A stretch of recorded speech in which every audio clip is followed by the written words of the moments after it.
Good evening and welcome to the 5 o'clock news. I'm Pete Ferryman. And I'm Nora Hart. First at 5, you may remember last month we shared the story of homeless veterans who joined an affordable housing program they thought would give them a fresh start. Now, they ended up living in rooms with black mold, no food, and were provided with none of the services, or at least several of the services they were promised were not provided. Carly Olson has an update on that story from our Fox 12 Investigates team. Carly?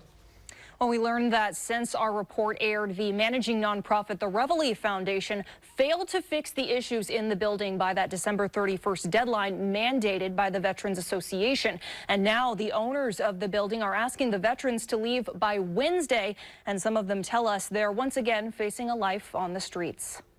To figure out that, you've kind of been violated on just about every front, it's disheartening. We first met veteran Harold Stallworth back in December as he faced an uncertain future. The VA had started the process of moving veterans from the former Ramada Inn building into alternative housing, and they gave the Reveille Foundation until the end of the year to fix the issues. A deadline that CEO Steve Yamamori said he was certain they could meet. What we want to do is to make sure that we remediate any issues that are going on. But just 1 month later... Was there anything in you that believed that they would make the changes that they said? No, actually it's gotten worse, in fact. The kitchen, which Yamamori said would be open for at least one hot meal a day, is completely locked. So I guess this is the new kitchen facility. With a makeshift kitchen set up in the hotel's former bar area. He hasn't been really doing anything. Matter of fact, we went to my old room where I had the kitchen pan on my ceiling still in there.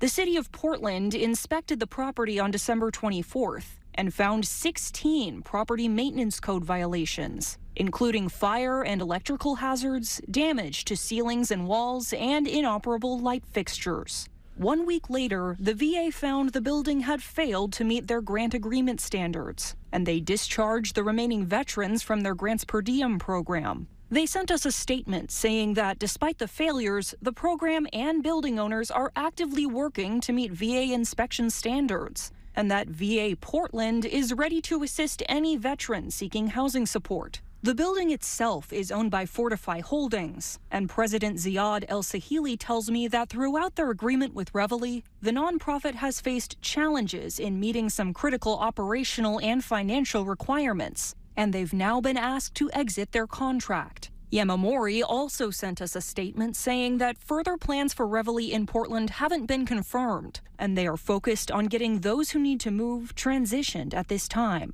Last week, the veterans remaining at the hotel received this letter from Yamamori saying they'll need to leave the property by 5 p.m. on the 15th, this Wednesday. Yamamori did offer to pay for hotel rooms until the end of January, but Harold says beyond that, he hasn't received any further housing options from the VA.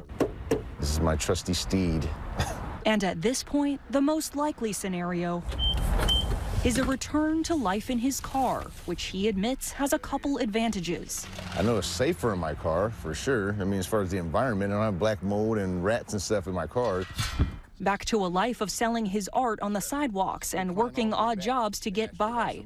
A life he believed was completely behind him after the promise of warm meals, mental help, and a safe place to call home. We're feeling kind of betrayed in a lot of ways, because there was money out here to help us, and then the money is just totally being just misappropriated. It's not even available for us to help us at all.